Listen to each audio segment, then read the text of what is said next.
Bridgend suicide incidents may have been caused by a bacteria species found in oil fields, fracking sites, and mines. The Bridgend suicide incidents are a set of suicides involving young people in Bridgend County Borough in South Wales. Reports speculated that a suicide cult was to blame. As of December 2008, there have been 24 known deaths in or from Bridgend County since January 2007, though police have found no evidence to link the cases together. Of 25 people who killed themselves between January 2007 and February 2009, all but one died from hanging.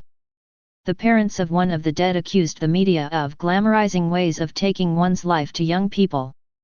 Madeline Moon, Member of Parliament for Bridgend, said that the media were now part of the problem. The mother of one of the deceased added, "We have lost our son and the media reporting of this has made it more unbearable." Many of the suicide victims were teenagers between the ages of 13 to 17. However, there were ones that were much older. However, the media did not focus on them because it was not as disturbing. In the years between 1996 and 2006, an average of 3 men committed suicide in Bridgend every year. In 2007, the total was believed to be at least 9. On January 12, 2010, it was reported that another 2 people had committed suicide in the town. An article in People magazine reported that by February 2012, 79 people had committed suicide by hanging in the area. Most of the victims are young adults, but the age range is 13 to 41 years of age. In 2010, police asked the media to stop covering the suicides in an attempt to prevent copycats.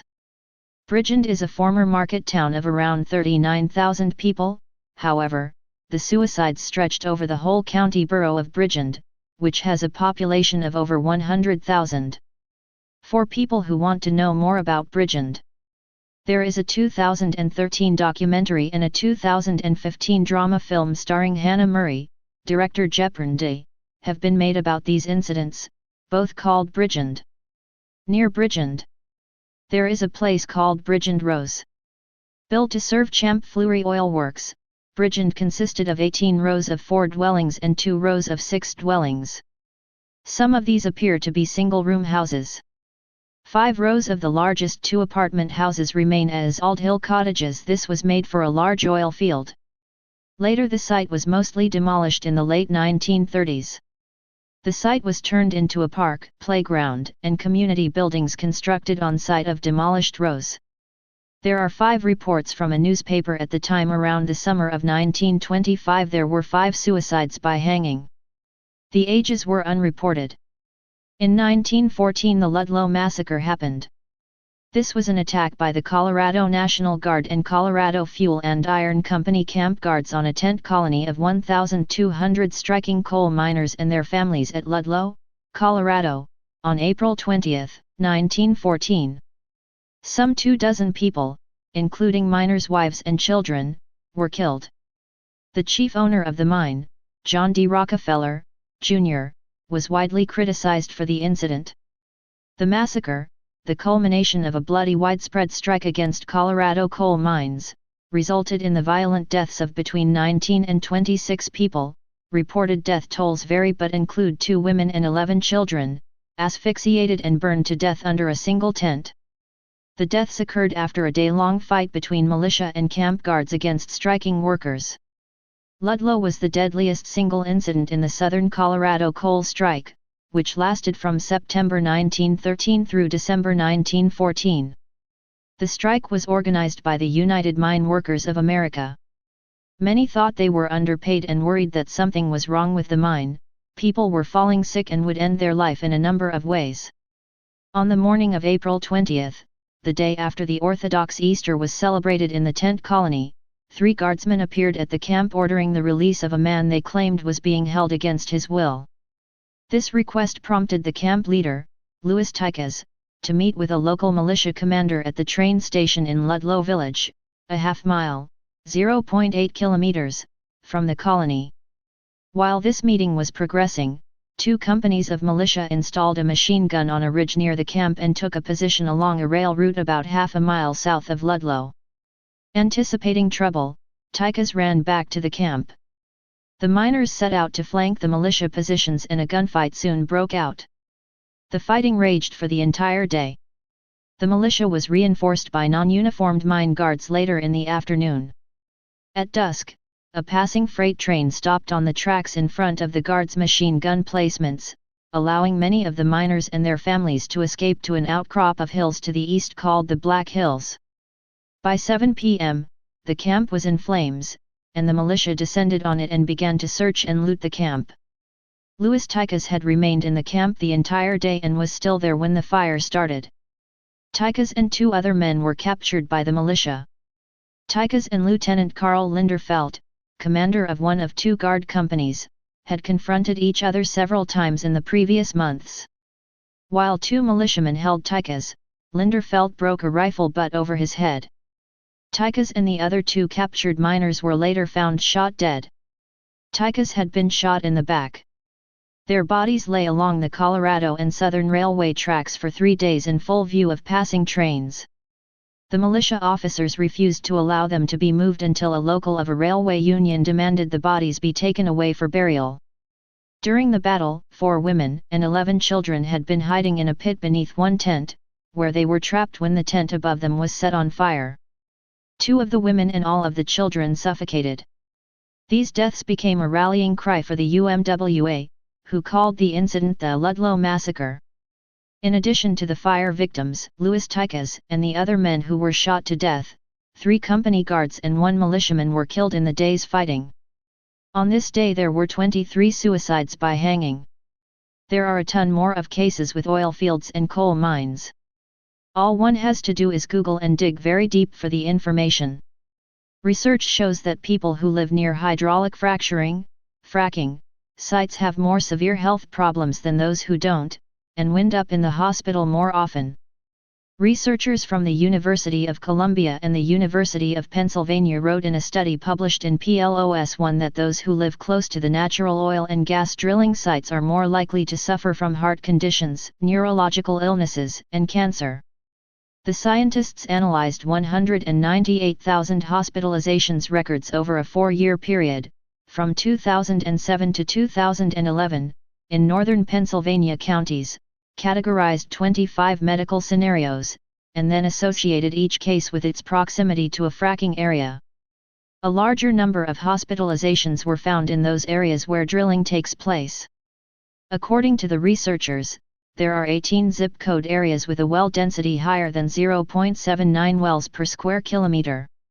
That means a person who lives in one of those zip codes has a 27% greater risk of suffering from one of the aforementioned conditions. Fracking involves injecting a mixture of water, sand, and various chemicals into shale rock formations to release the oil and gas trapped inside. The practice is controversial because the chemicals can leak into groundwater and release into the atmosphere, polluting both the body and the environment. Hydraulic fracturing has been banned in some states and communities, and other states and locales are trying to prohibit the process in their areas. At this point, we suspect that residents are exposed to many toxicants, noise, and social stressors due to hydraulic fracturing near their homes, and this may add to the increased number of hospitalizations, said Dr. Reynold Panettiere, Jr., Deputy Director of the Center of Excellence in Environmental Toxicology at the University of Pennsylvania, and senior author of the study. Some of the chemicals used in hydraulic fracturing are endocrine-disrupting chemicals, or EDCs, which can interfere with the normal functioning of the endocrine system, potentially causing infertility, cancer, and birth defects in residents who live near drilling sites. How is all of this connected, you ask? A bacteria species that lives in multiple fracking sites and coal mines. Researchers have discovered an unknown species of bacteria living in shale oil and gas wells used for fracking, which they've named Fracobacter. The genomes of species living in 2 separate fracturing wells in Ohio were analyzed, and despite the fact that they are hundreds of kilometers apart, the two bacterial communities were surprisingly similar. A total of 31 different types of bacterial genome were found at the two sites, including Candidatus fraccobacter. We thought we might get some of the same types of bacteria, but the level of similarity was so high it was striking, said one of the researchers, Kelly Wrighton, from Ohio State University. That suggests that whatever's happening in these ecosystems is more influenced by the fracturing than the inherent differences in the shale. Although almost all of the microbes found in the survey had already been discovered elsewhere, and many likely came from the surface ponds, the researchers suggest that Candidatus fraccobacter could be unique to hydraulic fracturing sites. However, other reports the same type at mine sites. The controversy stems from the environmental impacts, health risks from the gas, and possible earthquakes. No matter which side of the fracking debate you stand on, the implications for this research are pretty exciting when it comes to our understanding of the conditions required for life. The types of environments that these bacterial colonies thrive in are very inhospitable, with high temperatures, pressure, and salinity. We think that the microbes in each well may form a self-sustaining ecosystem where they provide their own food sources, Wrighton explained. Drilling the well and pumping in fracturing fluid creates the ecosystem, but the microbes adapt to their new environment in a way to sustain the system over long periods. The researchers say that the microbes are protected from the salinity by creating compounds called osmoprotectants to keep them from bursting apart.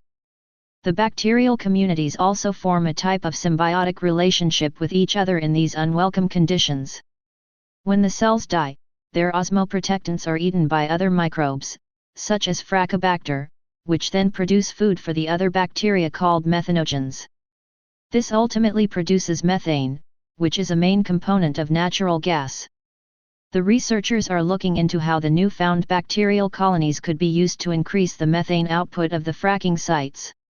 Although the amount of methane produced by the bacteria is only a fraction of the methane produced by the fracking itself, the team points out that the coal mine industry already use microbes to their advantage, and the same could be done for fracking. In coal bed systems, they've shown that they can facilitate microbial life and increase methane yields, Wrighton said. As the system shifts over time to being less productive, the contribution of biogenic methane could become significantly higher in shale wells.